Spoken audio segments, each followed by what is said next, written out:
You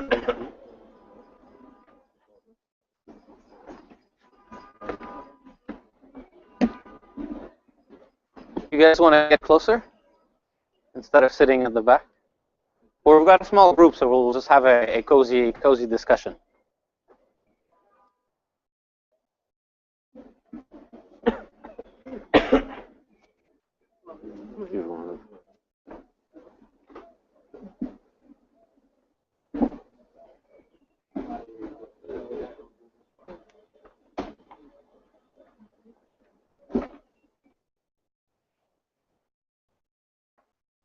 So this is the second event we have. The first one was a couple weeks ago in Alt City. We had sort of a presentation style. We had 3 people talk, including Dr. Saif, who's with us today.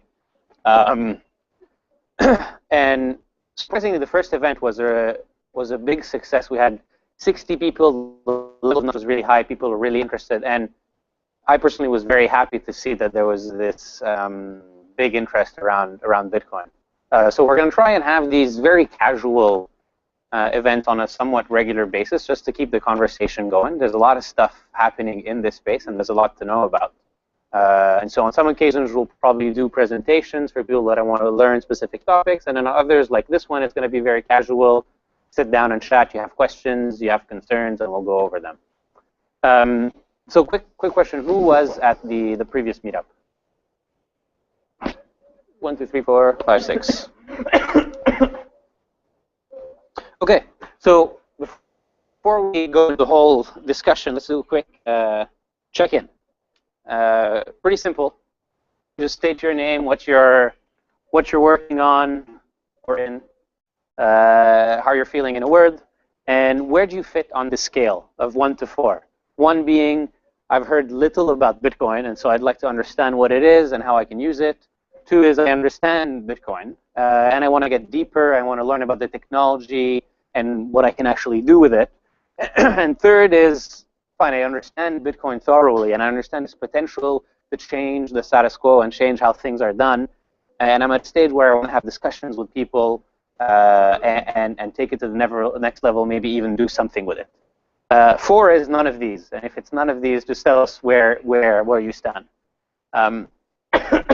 The way this is going to happen is I'll start off, but then whoever feels he wants to share, he'll go next, and then we'll, instead of going into in a specific order, you just talk whenever you're ready. So my name is David. I've been working on a Bitcoin on the Bitcoin technology and a startup for the past year. I am. How am I feeling in one word? I'm actually curious to see what's on people's minds. What are the questions they have? And where do I fit? Is I'm in number 3. I know it's going to disrupt, and I want to do something about it. My name is William. I own a graphic design studio that helps basically small and medium-sized businesses grow. I'm feeling awesome, and I would say I'm at 3 also. Thanks, Will. My name is Lana. I work with an organization called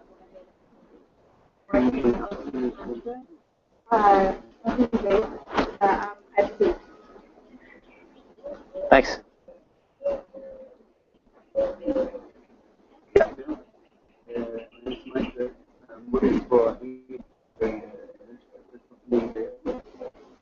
I'm good, and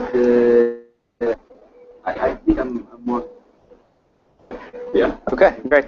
Thanks, Michael. My name is Michel. I'm self-employed. I own websites online. So my work is generally in the e-commerce.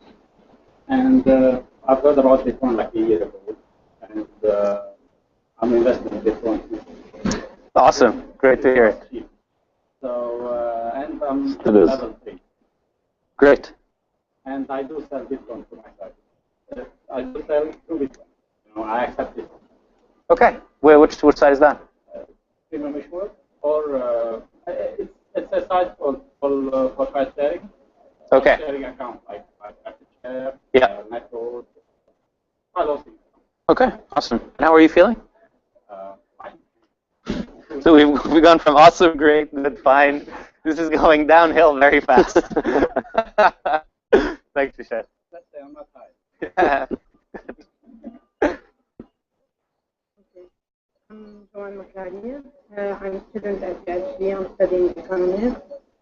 It's my third year.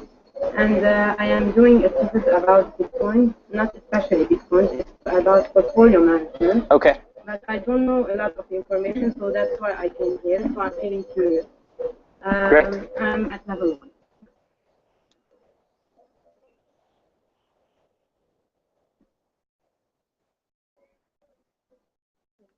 1. I'm Sonia Matari. I'm a friend. I'm a girl and I'm curious about it. So I want to help her. I'm doing another thing about something else, but I'm curious about it. Thanks. My name is Amina Jean. I work at Diageo.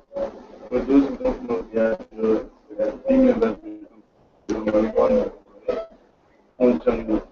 I'm coming from a very different industry and coming with a guy that's much more interesting. I'm not teaching. Okay.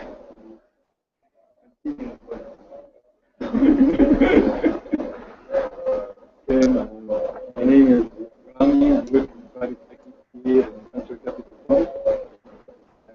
I'm great.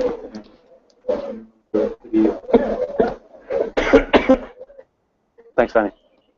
My name is Mark. I work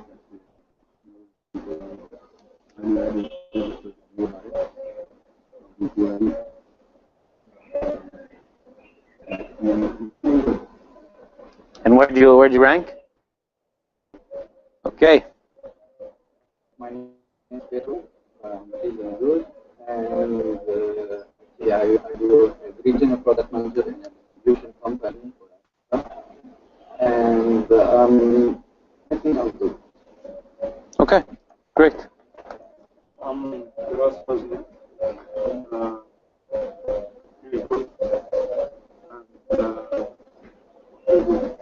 I write online security related articles for the government of Spain. And That's nice. Yeah, what anyway? not if you do it correctly.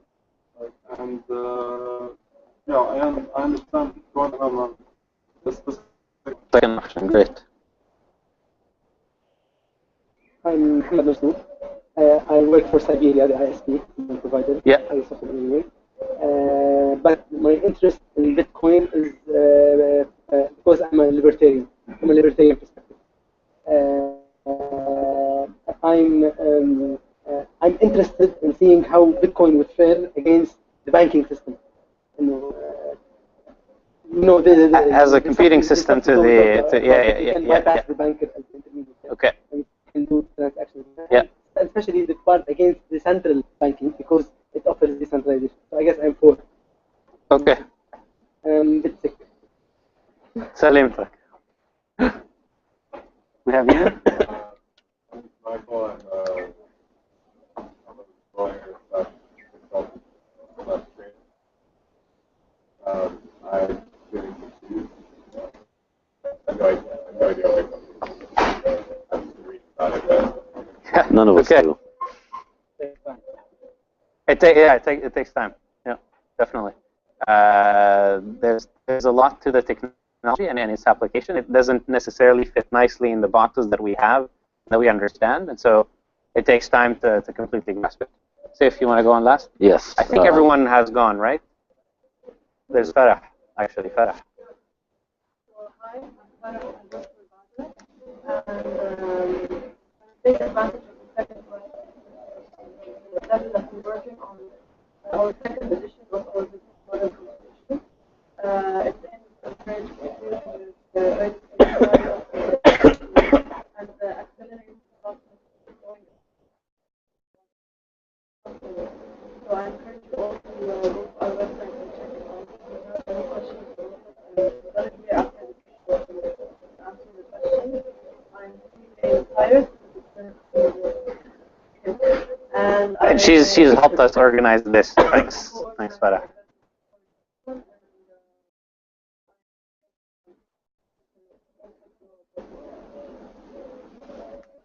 Thanks. My name is Saif, and I'm an economics professor at LAU, and I've been interested in Bitcoin for a while, and I'm very good, and I would put myself at number 3.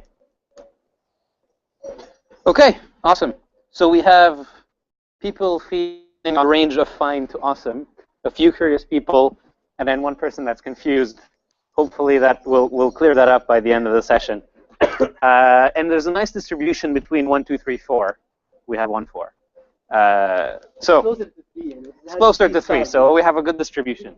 So before we actually get this whole discussion started, I'm gonna give a brief recap of what Bitcoin is and why it's important. So at a very fundamental level, Bitcoin is a digital currency, and in terms of using it, you can think of it like email. We're all familiar with using email. Using Bitcoin is actually extremely similar. You open an email account the same way you open a Bitcoin account. You log on a website, you open an account, you're done.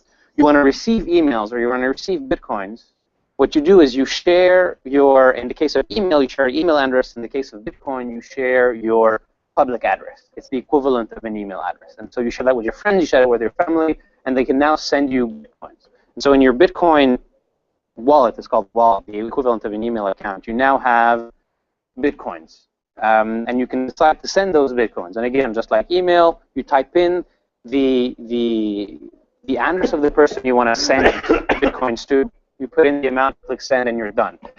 The email is sent out instantaneously, and it doesn't cost you anything. So from looking at it as a sort of a novel payment system, Bitcoin allows you to move money all across the world for free, instantaneously, and so it's what I like to call a digital money for a globally connected world, a world where physical borders are not that important anymore. So I was explaining to you how you use Bitcoin, using it as email, which is simple. And so what can you do with Bitcoin? A lot of people ask that question because it's such a new technology. In terms of using it, it's very similar to using normal money. You can send it, you can receive it, you can transfer it abroad, you can buy products with it, you can sell your products with it, you can sell your services with it. And so it has all of these capabilities. I think what's still early is the adoption. You can't necessarily use it as much today in Lebanon because there are very few places that accept Bitcoin as a currency. But that's going to change over time. You look at countries like the U.S., Canada, a couple countries in Europe. You've got tens of thousands of merchants that accept Bitcoin. So when I was in San Francisco, I could buy my coffee with Bitcoins. I just go to a coffee shop, pull out my phone. They have their Bitcoin address that's displayed. I scan it, I put in the amount, click send, and the money is gone. So there's no need for cash, and no need for credit cards and all that.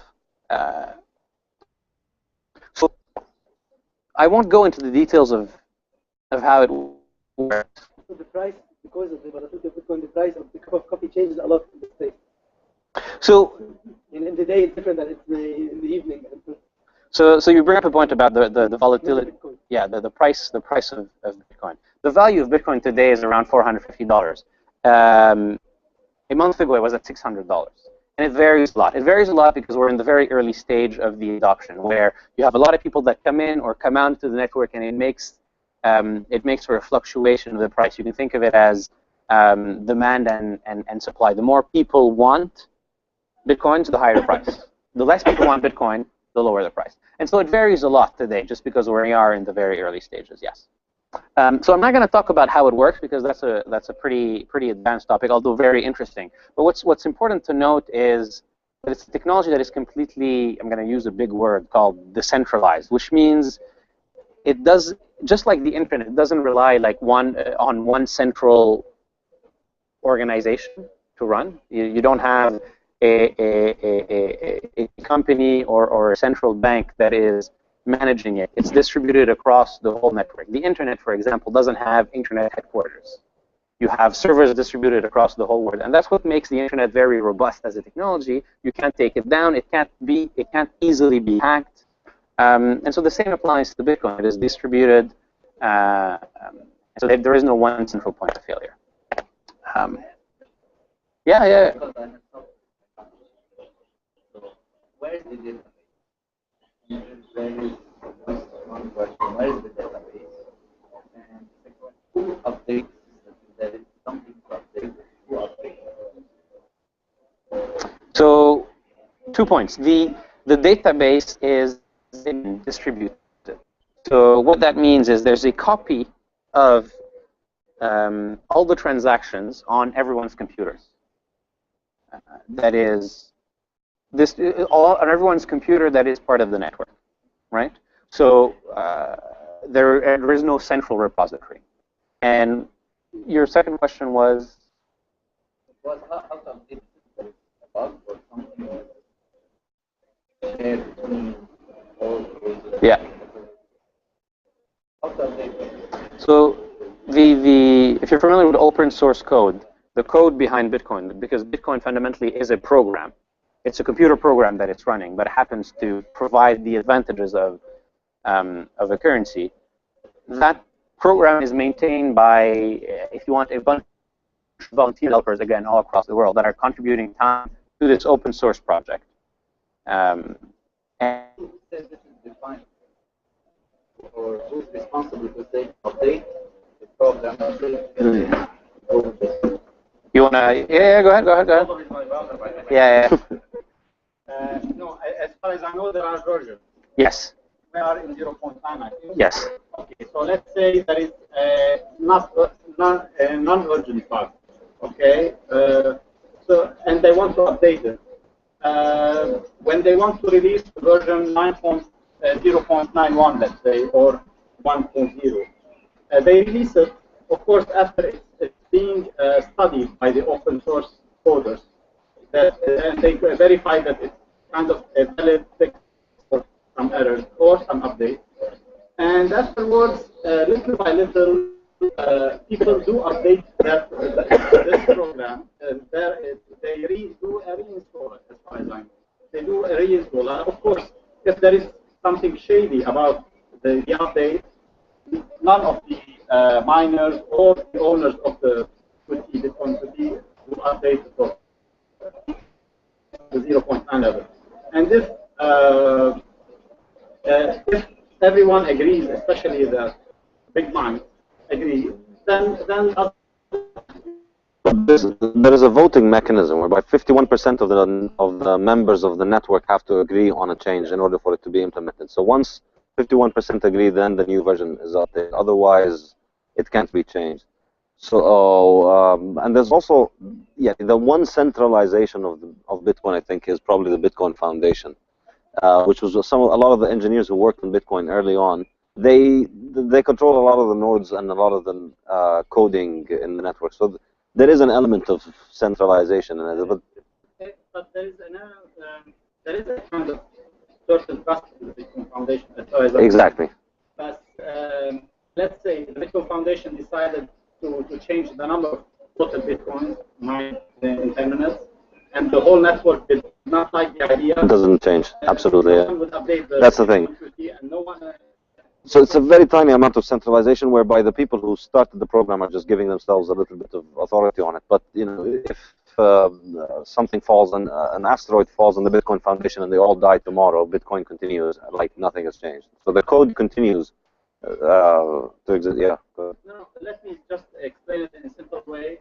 Let's say we are running right now on Windows 7, all of us, and the Windows company releases the Windows 8.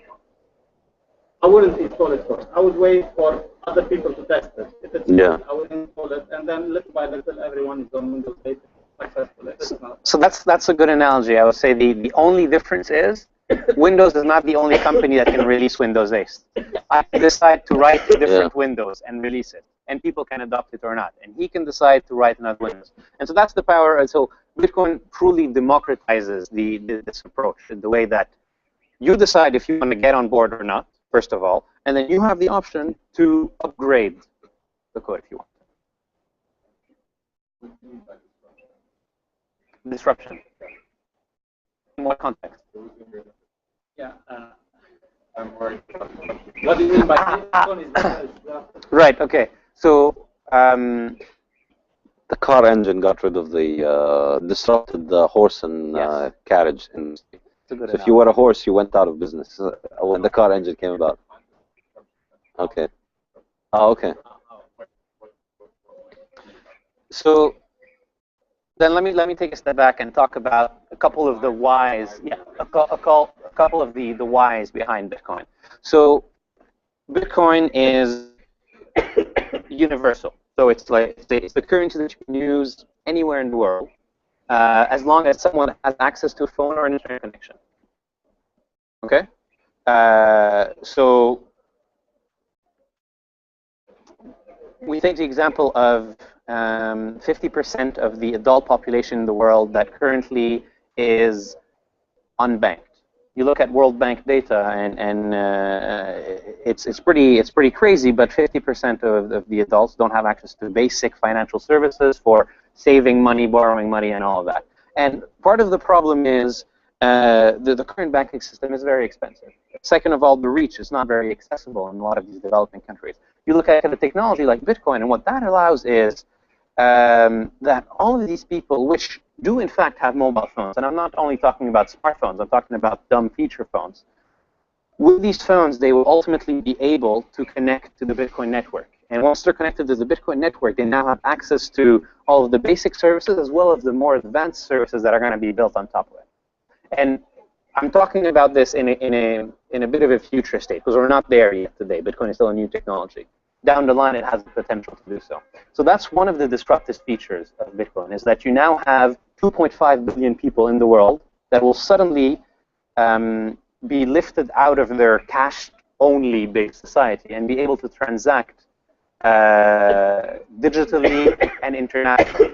I guess in terms of like actual disruption, the first thing that comes to mind is money transfer.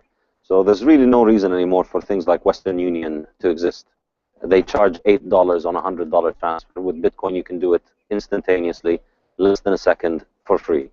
So once Bitcoin continues to spread more and more, you can.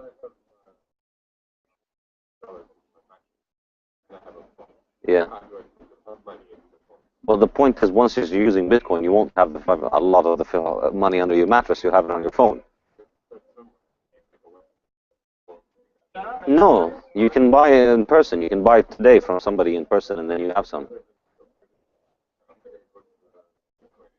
That's a great point, and that's where we need to separate. Cell phones took a lot of time, but they still happened. We need to separate, the adoption from the potential of the technology. The technology can achieve a lot of the benefits that we've been discussing. I completely agree with you. There's a huge concern about how do we get from point A, where we are today, where it's not really used. It's used only in a couple parts in the world, to point B, where people that are in disconnected place of the world and have a dumb phone, how did they get it on? And these are problems that are being addressed by individuals across the world in terms of increasing adoption. But also, new services are springing up. The example of Western Union, things that use like Western Union, but they use Bitcoin instead, and they can charge a much lower fee. So you don't have to actually you just take the money from under your mattress, you give it to that local, something like a Western Union office. They transfer it across the world using Bitcoin, and so you pay a much smaller charge. So initially, it begins to allow this. Over time, if it spreads far more and everybody has it on their phone, you won't even need that intermediary. So essentially, we have a technological fix for the problem of financial intermediation. I think this is the true disruptive potential of it. Everything that you want to do with money, except for personal cash transfers, if I want to pay you in any other way other than cash hand to hand, I need an intermediary. I need a bank. I need somebody to verify that my account has enough money that can then be transferred to you. And this intermediation is always costly because you need somebody to go and look at the books. And as technology evolves, we try to find new ways to make it cheaper and more effective. But essentially, Bitcoin is like eliminated that, essentially. It's like the engine on the car. What happens to the horse? There's no need for a horse anymore. There's no more need for intermediation. It's just marked on a common blockchain, and so there's never going to be a problem of you paying without having enough money in your account, because you can't pull it off on the common asset ledger. So we've already, the technology has happened where we don't need financial intermediation. It's like the technology has happened where we now no longer need cars to pull heavy things, no longer need horses to pull heavy things. So now, whether it takes off or not is a different question, but potentially we could be looking at a world with no horses driving the cars and cars just moving around on their own. Similarly, you could look at a world of financial transfers with no intermediation. You can pay anybody anywhere in the world for anything instantaneously over a phone, basically.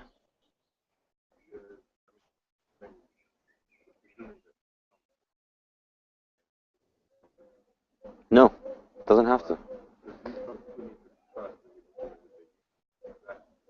Not really.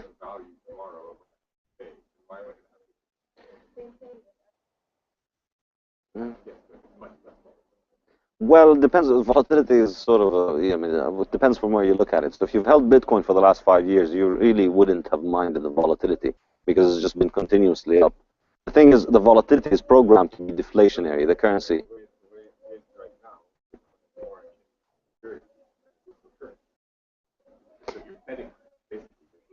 But you don't have to. You don't have to use it. You don't have to use it as a. You don't have to use it as an investment. It can be used as a technology for money transfer.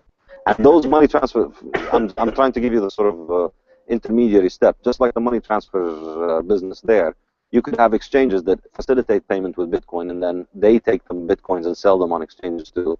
So, for instance, you run a business, you run a shawarma place, but you don't want to keep the Bitcoin so you don't hold the volatility. So immediately, as soon as I pay you in Bitcoin, you transfer it to the exchange credits you with dollars at the current price. Yes, but it doesn't really...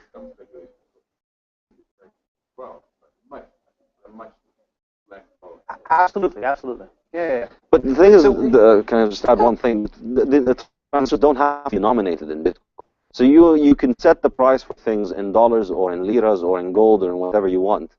And then when I pay you, I just pay you at the exact Bitcoin exchange rate at the time when I'm paying you. So for you, it doesn't really matter that much. So, it matters if you're thinking about it. I want to put all my money in Bitcoin tomorrow, and I want to just move towards having all my savings in it, which is something that you really shouldn't do. The only money you should put into it is money that you could afford to lose at this point. But the thing is, people who did that a year ago, suddenly that money has become serious. People who did that 2 years ago, it's now grown much more. And this is the design. This is I think the genius of the economic design, because it continues to be deflationary. Even if it's volatile, it's just rising so much that it becomes much more attractive than all the other alternatives. So functions like transactional currency. It doesn't function like any regular currency. Like we can borrow in bitcoins and ترجع تدله in bitcoins, or have savings in bitcoins and interest on it. هذه regular currency. Bitcoins no functions, or other virtual currencies like Litecoin and others function as transactional currency, only for transactions. Yeah. So to assume that now Bitcoin has a competitive advantage. Yes. Now we're talking about like. Yeah.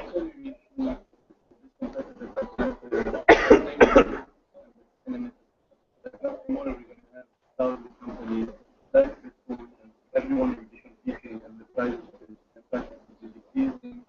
So that's. And all the government lock there for all of that.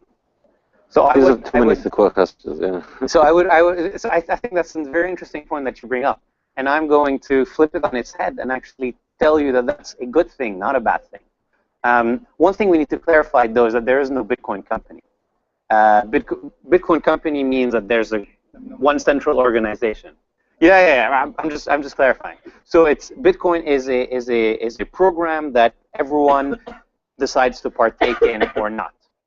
So back to your concern about competition and having alternatives. I'm just going to explain the alternatives briefly for people that don't know. Because Bitcoin is a completely open and transparent program, anyone can decide to take the Bitcoin program today, copy it, add in an improvement, change, do something here, and then release it as a different Bitcoin alternative, and they're called alternative coins, altcoins. And you've got Litecoin, Namecoin, whatever, and so on. Each one of these has its own benefits and its own drawbacks. And so what that in fact creates is a truly competitive market. And we know that competitive markets are healthier than monopoly markets, if you want. And so what is going to happen, and so one of the thoughts behind this is that once you create this open competitive market, you have all of these different alternatives, which are entirely voluntary. You may decide, looking at Bitcoin, that, you know what, I'm not a fan of Bitcoin, I'm a fan of Litecoin. So you can switch to Litecoin. All of that is voluntary, and all of that is very easy and instantaneous. You may decide in a second to switch from Bitcoin to Litecoin and back, or to any other one. And so it creates this very open and accessible platform where you get a more of a democratic process of the best solution actually emerges and stays out there. And so that's why I think the issue you brought up could actually be an advantage, because that is going to promote a stronger network. And yeah.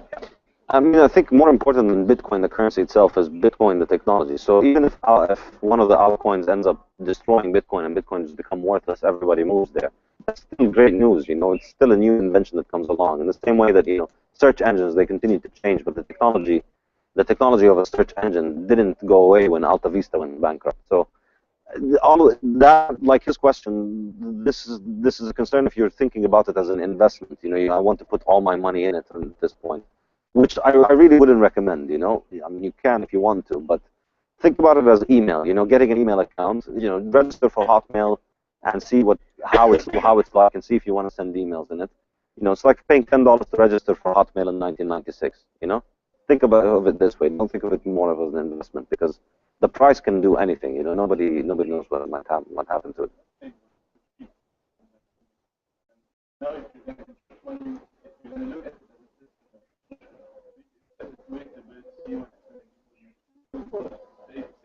yeah. Look at it as an IPO right now. Yes. Yeah. Yeah. So the bottom line is, if you want to invest in Bitcoin, think of it as a high-risk investment, right? Money that you're willing to lose. We're not talking about investing in Bitcoin. We're talking about Bitcoin, the technology that has advantages in the financial system and beyond. Yeah.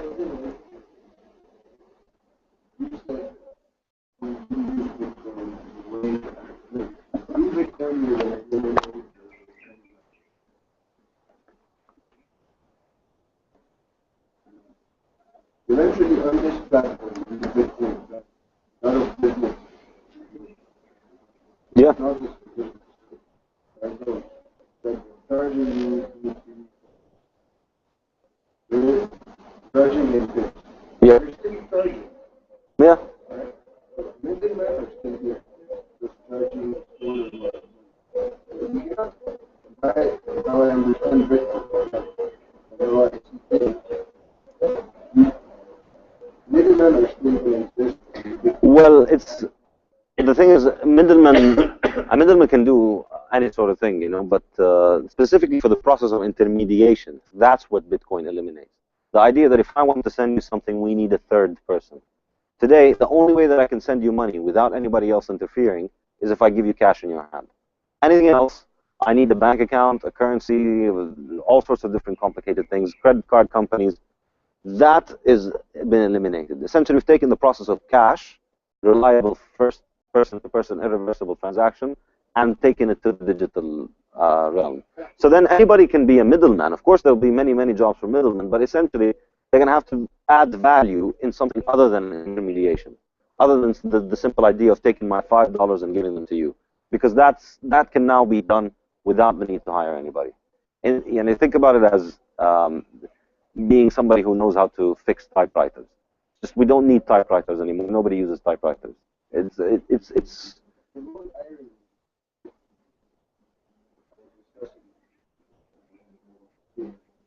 Bitcoin is a word, right? The only entry point, Yeah. do whatever you want to do.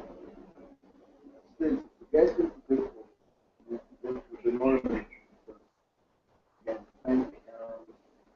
Sort of. For me, somebody was telling me this once, and I told them it's a little bit like saying, it's being in prison and saying, getting outside is complicated. You have to escape the prison. So the prison is good. The escaping the prison, of course, it's hard. It's a prison. The reason it's hard for me to get into Bitcoin because it's really hard to use the current system. When I tried to buy Bitcoins from Michelle once, we both live in Beirut and call him and send the money through Western Union and go to Western Union. They need the copy of the passport. Go back home, get the passport. It's like living in the 1950s.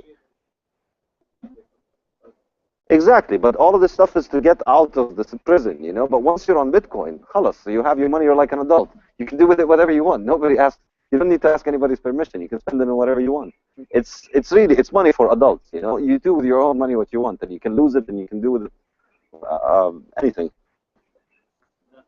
One other idea at that time, and this time too, which is we want like the 2 billion people, the 2 billion unbanked people. Yeah. But I want to add something from Andreas. Yes. Yeah. Of course. When they asked him about, he used to say the 6 billion unbanked people, and he meant really everyone, because the way he explained it is that yes, we have a bank account. I can put my $1,000 in my bank. However, we cannot at any time buy any stuff, buy gold, or silver. I cannot at any time send any money anywhere. So this is not the real banking. Only maybe the head of JP Morgan in some headquarters only can do this. You can buy gold at 1 second. Otherwise, you don't have the facilities of the real banking that Bitcoin can give you. I can imagine maybe in a year or 5 years, I can buy with my Bitcoin gold, I can sell cash, I can do whatever I want. This liberty. You were talking this way. You went to the government process. I thought you, as you saying this way, going to the normal banking we know, financial, we know that help us understand the difference, seeing advantages. Guy that will short us the whole financial aspect, the way you and I know it. Yet you understand it, at least from my point of view. You're going to tell me, you're going to compare it to, I don't know, PCs, people want Typewriters. Yeah, exactly. You went directly to mobile devices. But still, you understand this thing. You need to understand how banks are structured, how the financial system is structured. You understand the advantages. Well, to use the benefits of Bitcoin, you don't need to understand Bitcoin. Do you understand how email works? Do you understand the SMTP protocol?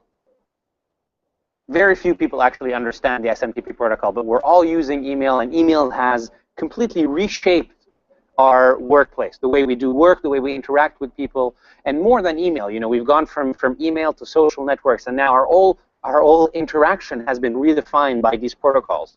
Basically, Facebook and email are our program. And Bitcoin is an extremely complicated protocol. No, I'm not going to say it's extremely complicated. It is a complex technology that brings in a lot of novel ways of doing business. And so a lot of people don't understand it. Myself included, I still am learning a ton every single day. But that doesn't stop me from appreciating the benefits and realizing that it can be used in very, very interesting ways. You don't need to understand how it works to actually use it.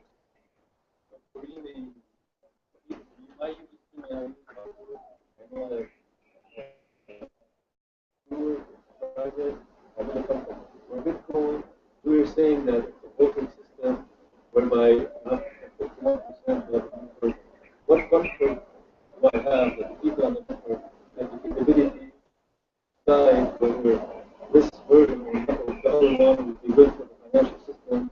They don't have any, like you said, banking.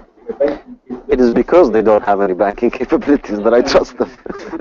So what you're saying is when you're using.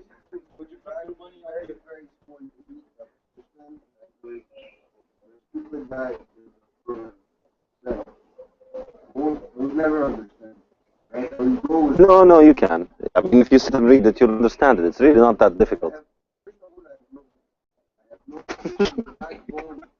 same way I have no interest in the backbone of the teenage. Yeah. This is what he said. Yeah. I have no interest in how it's operated behind the scenes. I just want to use it as an end user. Okay. I think you and David be interested in something behind the scenes. I'm not interested. You can't blame everyone to be interested in Bitcoin at different degrees. No? I understand, yeah, but what's the point? Yeah.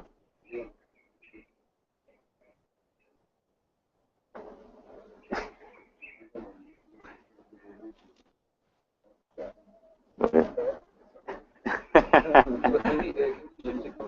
Yeah. Yeah. From the currency aspect, because I think I read the debate from I think Mark Andreessen versus Warren Buffett, and they were talking about the value of that. Yeah. And like in the end, you can be this side or this side. Huh? But can you give examples that when we think of the currency technology, what can we build on as like let's say applications that can be built on Bitcoin? Just to get some new ideas. Just okay, what's possible? That's a very good question. Yeah. Do you want to go So I'm going to talk about micropayments, and I think you're going to want to talk about smart contracts. So one thing that I find fascinating is micropayments.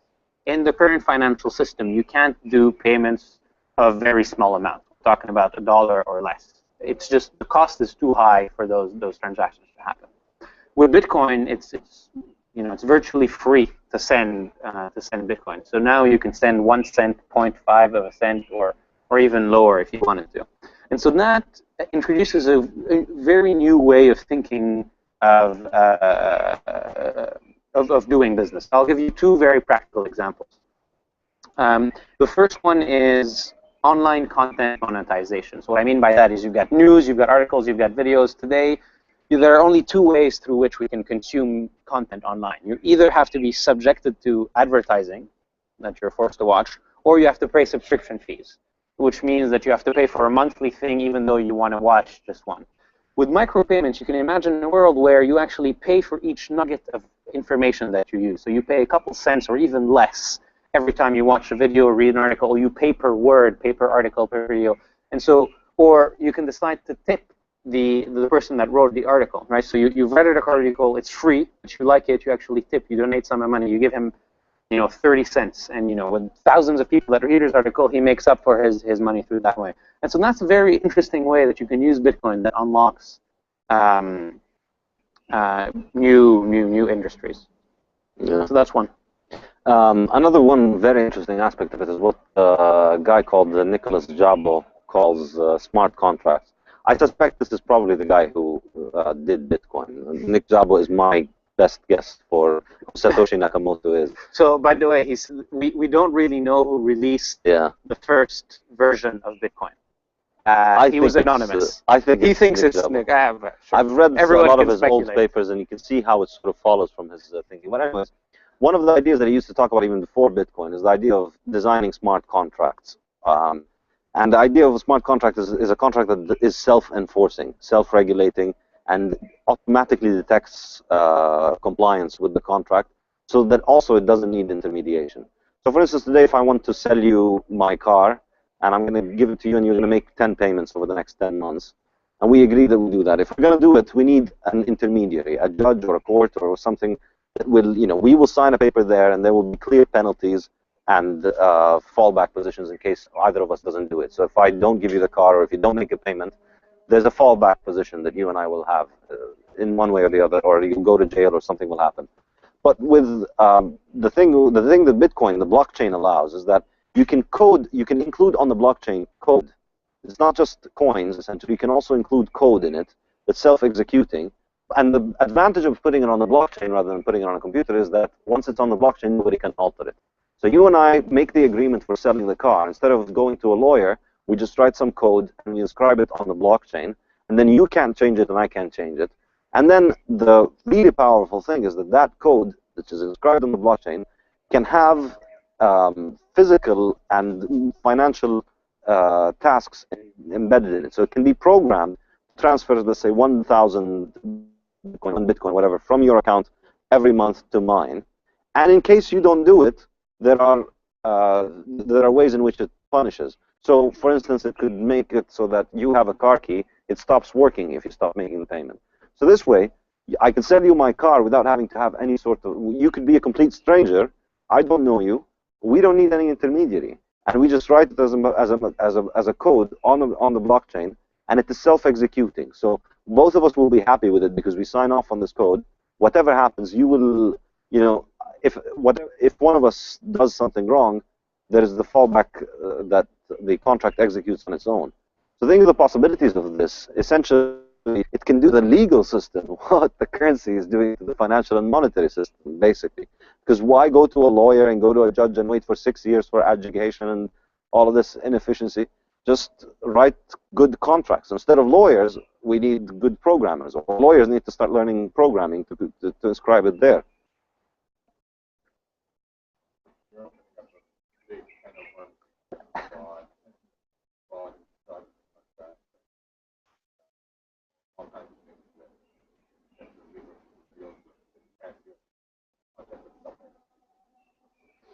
You can't go and say, hey, you can't execute this thing because it was unfair. If it was unfair, why did you agree to it? All the time. Well, then don't make contacts you don't agree. All the time. And the legal system because that's the way it works. But if you can't do it, so. I mean, yeah, could be. What else? Something which I envisioned last few months. I bought Bitcoin, but I bought on a trading platform. From the one that you use for a kind of speculation. You buy Bitcoins and it's a transaction, and then the system automatically closes it in a month. Okay. When I was so it's separate from a wallet. I don't have the actual wallet. When I tried to buy Bitcoin on the wallet, I find it extremely difficult because the Bitcoin main Bitcoin dealers or the website that Bitcoin don't accept credit cards. Yeah. Or something like that. So how did you in a country like Lebanon, how did you overcome this? The best way. Well, the short answer is Michelle. Cheers. You accept Bitcoin for sale. I do accept. Buying Bitcoin. How am I acquiring my Bitcoin? Okay, no, for example, one question. لا انت you're accepting Bitcoins from your service. Yes. ما عندك مشكلة يكون عندك Bitcoin. Of course. بعد أنا if I want to buy Bitcoin. Yes. My first Bitcoin. The best thing is localbitcoins.com. Yeah. It's very hard. I agree with you. And I do it in other ways. There are two ways to do it. Either through a brokerage firm like Coinbase, of course, this don't want for example, can use Bitstamp and DTE. Those do work and X. Yeah.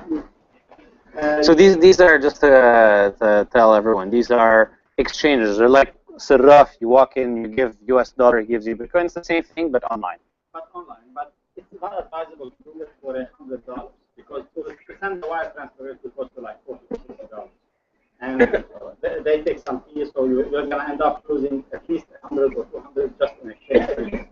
The best way, if you want to have $100 with Bitcoin, just find anyone who has Right. So that's one of the problems, the early adoption problems with Bitcoin in most of the world. Right now, it's very popular in small pockets in the U.S., in Canada, in some countries in Europe, but there's this lacking infrastructure in most of the countries in the world because it's still a new technology that's still being discovered and understood by people. And so that's one of the things that a lot of people are trying to address by creating these companies that are going to help with making Bitcoin accessible. So it's a matter of time. Using PayPal, using money bookers, but I'm afraid of the chargeback thing. Yes. So that's why I don't. If this thing was just feasible, it would have been much easier. Which again is another exposition of just the absurdity and the problems with the current system. Credit cards is just so rife with fraud, and that's why you have to pay such high fees because the chargeback is very common. And we have a system that's so much infinitely better, which is why why I really think this is very much more interesting than little questions about what's going to happen to this currency or that currency. Is as a technology, when you compare it to using a credit card and all the headaches that you go through with your bank every month over charges and payments, and it's incomparable. What did you find about the ATMs? Did you try anything about the possibility of it? So my research on Lebanon is that the central bank is not ready for Bitcoin yet. We have a very conservative central bank. We have a very conservative banking system in Lebanon that is just very uncomfortable with new technologies. And so my perspective is that it is going to take some time before we get a purely Lebanese-based Bitcoin exchange. Now, as a company that wants to accept Bitcoin, it's very simple. You accept Bitcoin the same way you receive email from people. But if you want to buy and sell, you want to trade Bitcoin for customers, then you're actually into a specific category, which is the money service business, and you need specific licenses from central banks, and so it becomes complicated. So, long story short, I think we're a bit early to create a purely Lebanese exchange company. But this is my opinion based on my research. I read today they're making some ATMs that cost €1,000. Just buy it and put it somewhere. Yeah. Yeah. So, I think so. You've got two types of ATMs. You've got ATMs that are basically like vending machines. You put in money, you get Bitcoin. And there are ATMs that are a bit more secure and provide some of the features that governments are interested in, which is verifying identity, verifying address to make sure you're not supporting money laundering or terrorism. And so the other ones are, in my opinion, more expensive, but are also more likely to be accepted than basically vending machines. I think with those things, it's so early that most people really don't understand what is going on or have a good idea of it. That their perception is really shaped by what we do. So in a sense, if somebody just went and bought a Bitcoin ATM machine and put it in some supermarket in Beirut or anywhere in Beirut, just a machine where you can put cash and then it sends you Bitcoin to your address. And I think when people start seeing it, it's just going to look like such an innocuous thing that nobody will think that this can be something bad or harmful. Just random strangers walking up, putting cash in it, or taking cash out of it. Nobody's getting hurt. Nobody's getting upset. Essentially, that helps normalize the vision of it, and then people just start seeing it normally. You can't really imagine a government then, like Lebanon, is thinking, "Oh no, we have to clamp down." I mean, it could happen. Obviously, you can never write off government. That's the problem. I think it will happen. People. I will find it cool. People will find it cool, but and he will not like it, and he will report it. Yeah, but I mean, that's yeah. Yeah. That's the whole problem. That's the problem of the financial system, not the problem of Bitcoin. Yes.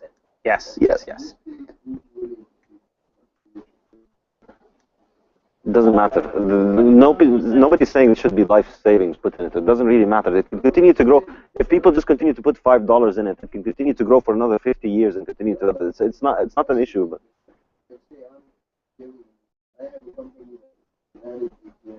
yeah, you can take the risk of it by hedging on exchanges. They already have exchanges. A lot of people are doing it already. There are exchanges to hedge for the risk, so you don't have to take the risk of holding it. But somebody asked a question initially about the issue of banning it. This, I think, is the most interesting feature of Bitcoin because of the fact that it is decentralized. And it's really, really hard to get your head around this. It took me a lot of time to really understand how this works. But as far as I see it, there's just absolutely nothing that can be done to stop it. So imagine tomorrow the US government decides to treat Bitcoin like cocaine. It's an illegal substance. If you hold it, if you have an account with it, you go to jail. It's a criminal offense. First of all, what's going to happen? First of all, criminalizing cocaine hasn't stopped cocaine, so it's not really clear that it will be able to stop it. But even assuming that everybody in the U.S. drops Bitcoin and they never use it again, still the entirety of the U.S. in Bitcoin is what, maybe 20-30% of the amount of people who are in Bitcoin. So just immediately take all of that 20, 30% out of Bitcoin, and what happens? We're back to where we were last year in terms of the number of people who are using it, the market cap, whatever measure you want to do. Essentially, the currency is just back to being where it was last year. And if you have a coffee shop in Beirut that's accepting Bitcoin, it makes no difference to you. And people in China are still accepting it, and people in India are still accepting it. And so, you know, one government clamping down on it isn't going to do anything. On the contrary, if you know, if you look at what happens when governments actually crack down on things, it's usually the opposite effect. Whenever the best thing that could happen to Bitcoin right now is probably a government goes and says it's illegal, which nobody has yet. But if they say that it's illegal, then it's probably going to generate a lot of attention into it. And you know, it's a money that can exist on the internet, and so it's very easy to hide it, to route it, to get it out of places. So even if governments continue to clamp down on it, it's not clear that they can kill it. I can't see a way that they can kill it. And as long as it can't be killed, it can continue to bounce back and bounce back and bounce back, and continue to spread then more and more in adoption. That's, I think, the really interesting thing about it. The only thing that matters in the end is it's a voluntary thing, right? No one is going to force you to use Bitcoins. If you think Bitcoin is useful, great, use it. If you don't, perfectly fine, don't use it. And that's what matters. So I think ultimately what's going to happen is if there are people anywhere in the world that think it's useful, it's going to remain unexisting. If everyone decides it is not useful, fine, it's going to die. And if everyone decides that it's not useful, then it truly isn't useful, and there's no point in having it. And for me, this is like in 1995 when people first started thinking about the internet, and they said, you know, in most countries in the world, in all countries in the world, there are restrictions on the press. And so, of course, they're not going to let this internet thing go on, where anybody can go on the internet and write whatever they want. You know, a country like Lebanon, the government is not going to let people who follow this party or that political party get a publishing platform. Of course, they're going to ban the internet. What happened? It's a good idea. It's a good technology that will be used, you know, and if you don't use it, others will use it, and they will benefit from it. And eventually, those who use it benefit a lot. Those who don't are hurt more. So eventually, it just strengthens the case for moving forward and using it. What they may do temporarily is like what the BDL did, is make a restriction on financial institutions from using Bitcoin in order to keep the let's say from the bank. I think that is a very good thing for Bitcoin in the long run. I think this is actually healthier for Bitcoin this way, because as a taxpayer, I definitely think it's a good move for the central bank to do it. No bank should be playing with Bitcoin. The banks have very complicated liquidity and rules, and you play with a currency that's this volatile. You know, if a bank bought 6 months ago today, they would be insolvent, and all of your deposits in dollars and liras would also be gone. So the government shouldn't let taxpayer-guaranteed institutions play with those things. And I think that's perfectly fine, because this would then ensure that the people who adopt Bitcoin and the growth of Bitcoin will just come from people who are using it voluntarily for trades and services. Now, and this is really the most common way, the easiest way to actually get Bitcoin is to do something useful for somebody else and have them pay you in Bitcoin. Whatever it is that you do, you cook, you drive cabs, or whatever it is, just take a few Bitcoins instead. And then you have an economy emerging around this new currency that is just completely separate from the old economy. And, you know, let the two coexist. Every person should have the freedom to choose. You know, people who really like the old financial system and enjoy chargebacks and credit cards and Western Union, I let them enjoy it as much as they want, and bank failures and liquidity crises and all of that stuff.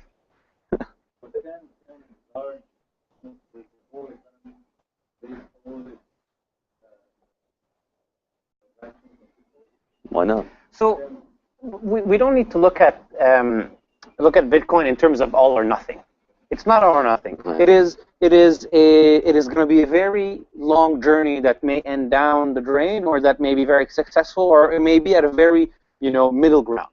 So I think the question of whether a company must run only on Bitcoin is irrelevant. There are companies that are entirely that run entirely on Bitcoin. Blockchain.info, for example, has multiple employees. Everyone is paid in Bitcoin. They hire and they do everything in Bitcoin. Great. And you've got companies, obviously, that are not touching Bitcoin at the other end of the spectrum, and you've got companies in the middle. I think the three are necessary for the ecosystem, and the three are necessary to actually test out the ecosystem. as I've repeated a million times, we are still in the early stages of Bitcoin, and so even though I am I'm very optimistic, I'm also realistic in saying that this still has the potential to fail or not succeed. There might be some big issue we haven't thought about, and so I think it's normal that larger companies and even small companies or individuals are being very cautious in their adoption of Bitcoin, and I think that's the right way to do it. You had a question?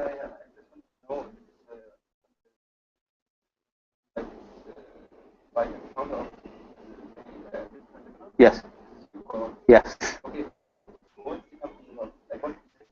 So Bitcoin Lebanon is not a company. It's just a bunch of people that want to spread the awareness and knowledge about Bitcoin. Because Bitcoin is so small in Lebanon, there's probably we're probably the extent of people that know about Bitcoin. Bitcoin Lebanon is just creating a couple events.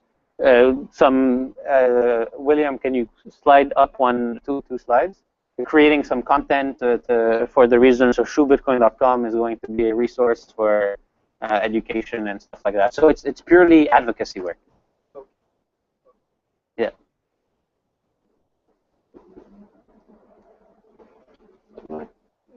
What else is up? I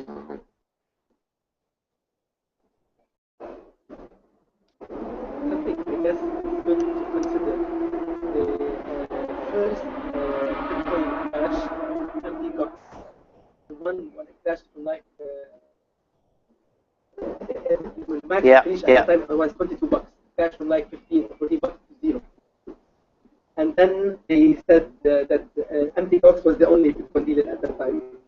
Was the only big Bitcoin dealer at the time. They said that they made some adjustment and then they readjusted the price of Bitcoin to dollars the next day to the value it was before the crash. Here, people who, since it was new, saw it as centralized because empty box actually did repriced the price of Bitcoin. Yeah, but this was the point when they were the only exchange. Yeah, but this is a very different story now. We have many other exchanges. It wasn't they were the extent of the market then, but now it's changed. Yeah.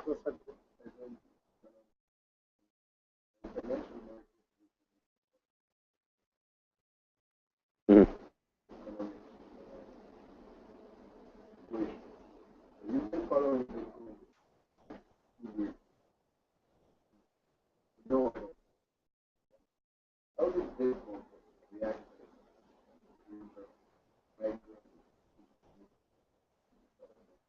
Micro and macro events? I would be very, very surprised if anything has had an impact on it because when you maybe the Cyprus issue might be the only example that I can think of actually. That's a good point. But exactly, it's so small. You're talking about $5 billion now. So a year ago it was just $1 billion that was the nominal value of all the Bitcoins in circulation. So the price is really determined by 2 years ago, if you look at it, the price was determined by 20 people trading in a couple of hours. Every hour there'll be 20 people trading maybe. I'm just making up numbers, but my point is that, one person decides that they want to sell $5,000 of Bitcoin to buy a new motorbike, and that causes the price to drop down when it's that small of a market. But, on a general bigger macro question, the question, I think it was your friend who left who asked it, can an entire economy run on Bitcoin? I think so, absolutely. Bitcoin, one of the most fascinating things for me about it, in fact, this is how I got into it, is because it's an excellent example of the inflation-deflation debate in economics. It's a live experiment. I've stopped talking to people about inflation and deflation because I just got sick of it, and I just tell them, look at Bitcoin, and khalas. But essentially, inflationists believe that for an economy to grow, you need the money supply to grow. The money supply needs to continue to grow, otherwise we won't have enough goods and services. For me, this is an absolutely ridiculous belief. It's exactly like saying, in order for you to become taller, we need to extend the meter and make it longer for you to grow taller. The money is a unit of measure, so its actual quantity doesn't matter. What matters is that it maintains its unit constant across time and across space as a unit of measure. So the actual size of the inch or the centimeter doesn't matter to how tall you are. What matters for the success of the inch and the centimeter is that we have a fixed metric for using them. So if you have an economy where the money supply is not expanding, then what happens is the economy is growing, the value of the money increases. According to mainstream inflationist economists, this is bad because the value of money increasing means people won't spend today because their money will be worth more tomorrow. They will save, which is horrible. You know, think of your future. This is the entire point of the macro textbook, is to make you not save. So, but you know, is that a bad thing that people are saving? No, it's actually a very good thing because people are deferring consumption, and people are being able to depend on their own savings rather than needing to get into debt to borrow, which is what happens when the money is losing its value. And this is the key point. When money loses its value, the entire society is essentially on a treadmill because you're saving and your money is losing its value. So you need to continue to save more and invest more and work more, and all of your life you need to continue to work and produce in order to survive. But if you didn't, then you would be able to just work and accumulate savings, and your savings will gain value in time, and you become wealthier with time, and you don't have to get into debt. You know, you save money, you buy a car. You save money, you buy a house. This is how it used to be, and this is how it can be if we have a proper currency. But when the currency is continuously depreciating, you can't save, so you have to borrow. And having the other aspect of it is in terms of investment, and when the money is losing its value, in order for an investment to be successful, it has to offer returns that are positive in nominal terms, but they can be negative in real terms. In other words, I can have a project where I produce 100, I invest 100 and I get 99 back. But because the 100, if I had left them in dollars, they would become 95 next year, let's say. This project is still a good investment to undertake. It's better than keeping my money in under a mattress. So I will actually put my money in a losing investment to beat inflation.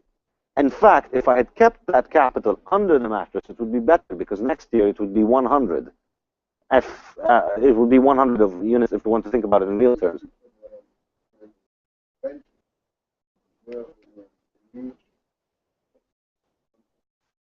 This scam is 0.2 Bitcoin, which is worse equivalent to dollar. You're trying to shift it. Now it's worse a dollar, which is worse than Bitcoin. Yeah. So basically, what you're trying to do is put it in Bitcoin.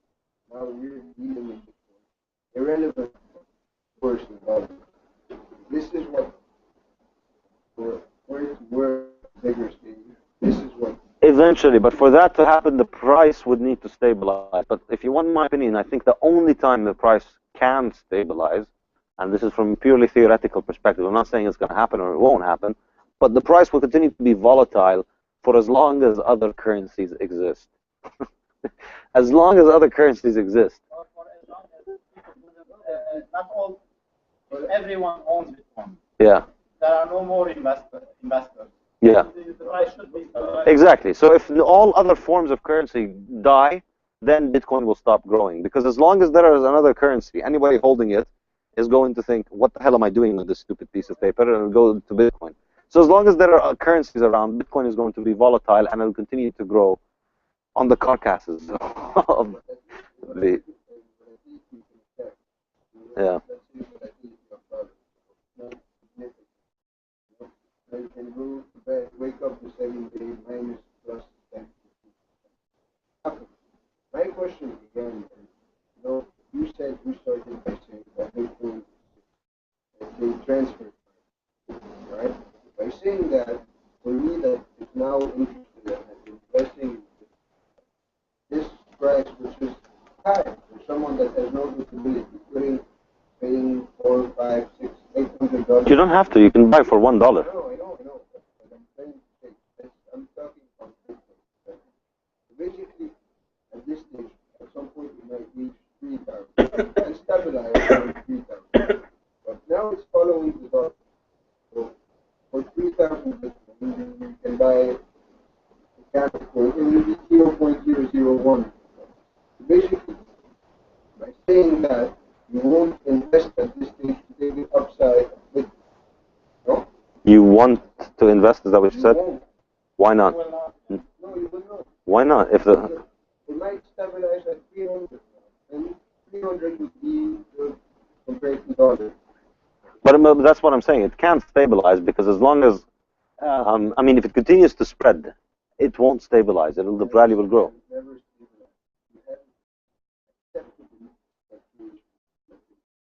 The volatility doesn't have to matter for you because you can just denominate all your transactions in other currencies. And I think in the long run, the best choice is going to be gold because paper currencies are very volatile, and gold is the only thing that keeps its value in the long run relatively constant.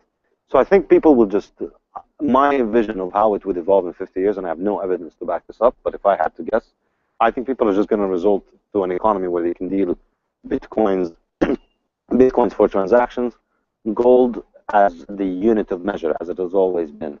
So I price my sandwiches in my shop in terms of gold, and then the Bitcoin price fluctuates, but you pay me in Bitcoin.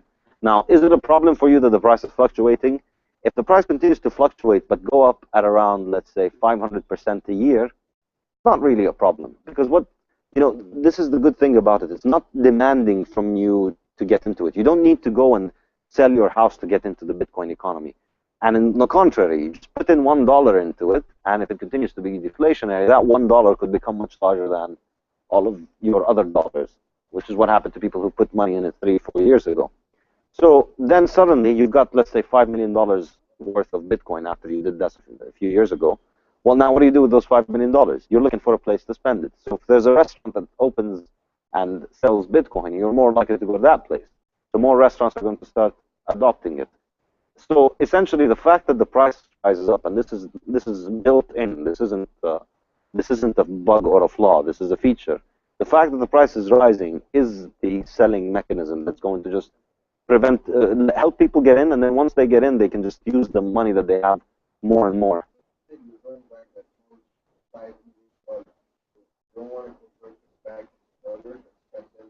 But at first you entered the sale. This is where I invested $100. 3 years down the line, it was $5 million. Mm-hmm. That sounds like a horrible problem to have. No, what I'm trying to say. But exit Bitcoin, spend in dollars. Yes. Well, once Bitcoin is less than, I don't know, $100,000, I don't think you will need to sell your Bitcoin. Exactly. People will want to get Bitcoin. If the price is going to rise, then it's rising because more people are accepting it and using it. So people are going to want to get into it, and that's what happens. And by buying stuff, you won't use all your one Bitcoin that you bought with $100. So you buy a fractions, and you'll have remaining. Yeah. Essentially, it offers.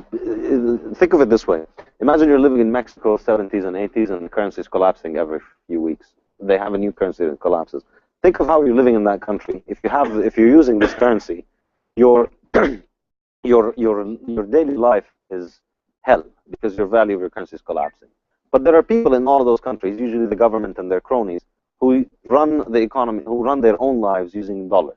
Their entire economy, everything that they do is in dollars. They don't care about the peso or whatever it is. So imagine how those two economies, one economy is hyperinflating and the currency is losing its value, and everybody's losing everything. The other economy, not just that they're not losing the money, their value, because everybody's losing everything, everything is becoming cheaper for them. In other words, it's becoming cheaper for you to buy a house with dollars after the lira or the peso collapses, because everybody who has liras and pesos now is broke, and so a lot of people want to sell their houses. In a sense, the Bitcoin economy is a little bit like that, and all of the world's currencies currently are, from the perspective of the Bitcoin economy, it's like they're suffering from hyperinflation. So if you've been dealing in the Bitcoin economy, if you decided 5 years ago or 2 years ago, I just want to move my business into Bitcoin and get accepted into Bitcoin. Imagine a coffee shop that has been accepting Bitcoin for the last 2 years, a coffee shop that has been accepting dollars for the past 2 years. Who's done better in the last 2 years? People who go with Bitcoin. So it's like rewarding for you. If you get into it, it has to be rewarding. And that's the selling point of it. Okay.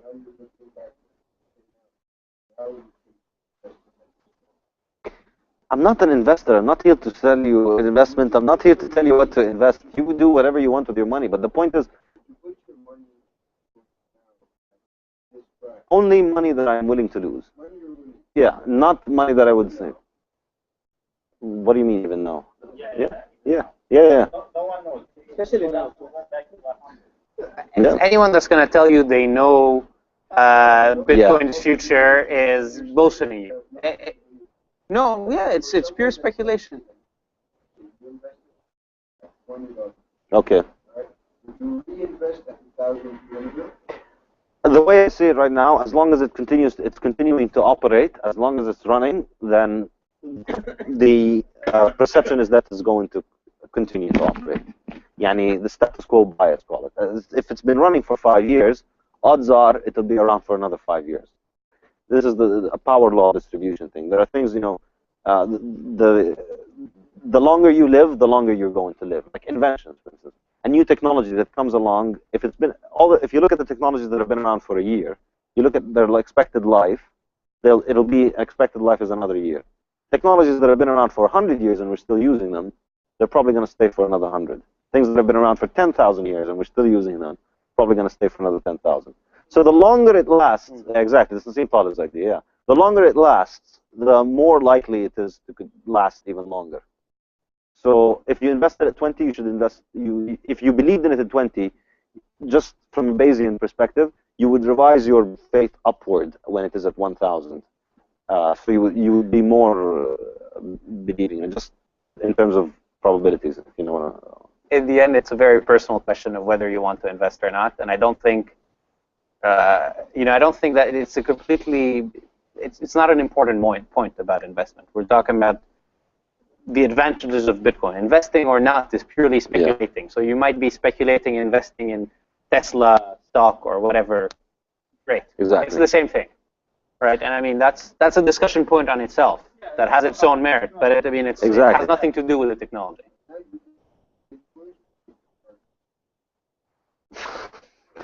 What do you care about what I believe? Why are we talking about belief? I mean, I'm interested in the technology. At this point, it's like we're talking about. It's like we're engineers talking about the technology of the Tesla car, and you're trying to talk to us about the price of the Tesla. Should we invest in Tesla? Should we buy stocks in Tesla? I don't care about what happens with the stock of Tesla.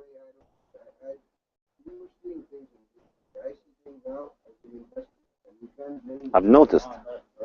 I'm seeing this as an investor, putting my money in, exiting. But you're treating me like a salesman. You're treating me like I'm trying to sell you. I don't care if you buy or not.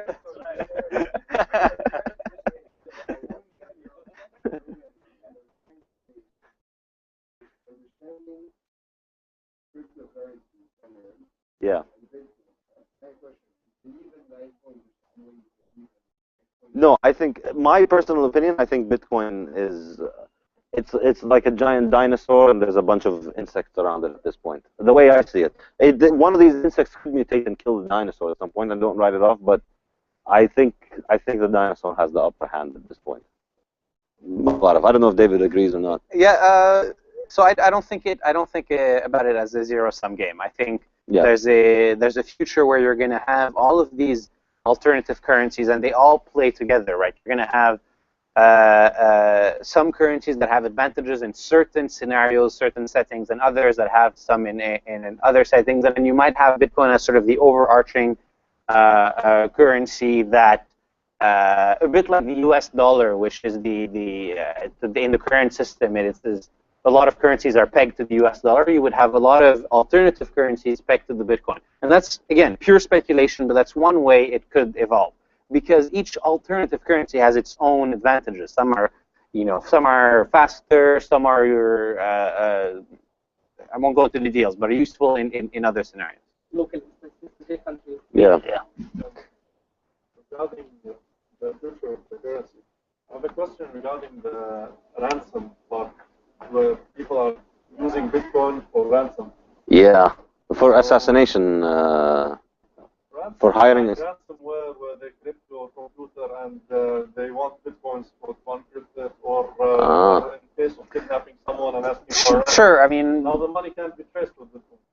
The money can absolutely be traced. Oh no, actually, absolutely, yeah. Bitcoin is a completely transparent technology. So there's the blockchain, which is sort of a record or the history of all the transactions that have been done on the.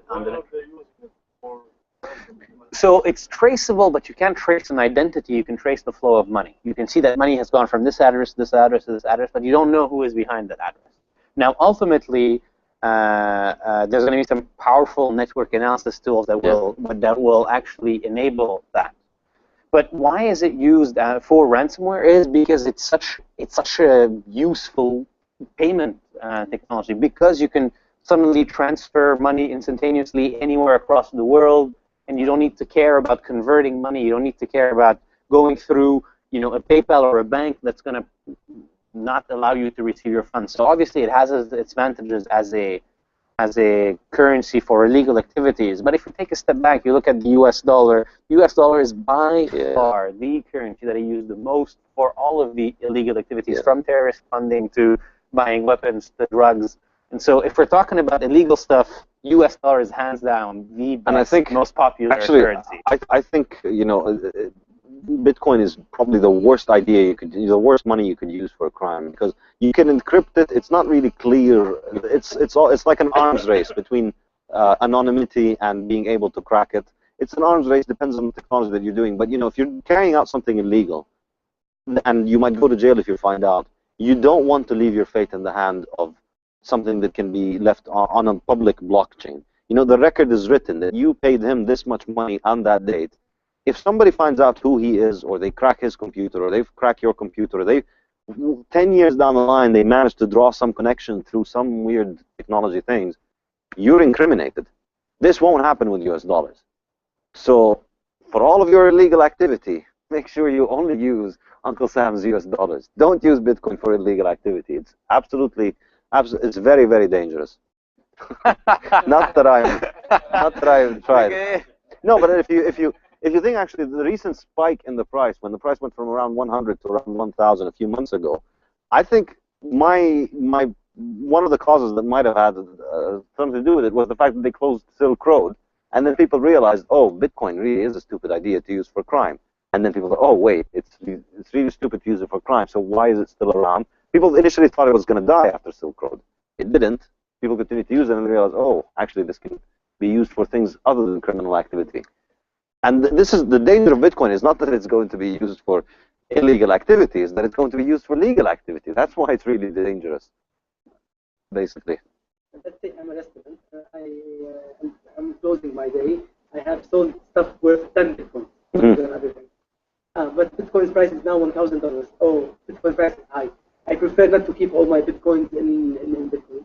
So I can decide to sell part of them, dollars or euros or whatever, and keep another part for my own transaction as a restaurant owner. Okay. Right. This is the logical. So let me. I'll give you an answer to that in a second. Can you flip to just the last page? I wanna, because we're at the 1 hour mark, and so for people that need to go do something, I just want to let you do so. So here's some information in case you want to reach out or stay in touch. We are gonna. I'm gonna stay here for a while. I don't know how long safe you can stay, but this is just a casual conversation. We're happy to keep it going. So if you have some questions, if you want to keep on chatting, stay on. Anything else I wanted to add? No, that's it. So to answer your question, these are the types of, if you want, quote-unquote problems that a lot of people are addressing. For example, let's take the example of BitPay, which is a very neat payment solution company. What they do is they allow you to accept Bitcoin as a form of payment. So if you go to your restaurant, you can accept Bitcoin, and what they can do in return for you is take care of hedging or managing the risk. So if you want to only receive Lebanese pounds, they'll do instant conversion for you and give you Lebanese pounds. If you want to only receive Bitcoins, you will receive Bitcoins. If you want to receive a mix of both, you can decide. And so that, for example, is one of the services that are being built to make this a solution that appeals to everyone depending on your risk tolerance, of your preference, and so on. I can do my own hedging mechanism. Or you can, of course. If you want to get into the weeds of this, you can do it on your own.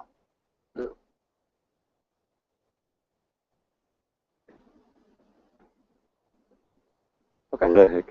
Thank you so much. Awesome. Okay, great. Thank you for coming, guys. Thank you. So actually, one quick thing.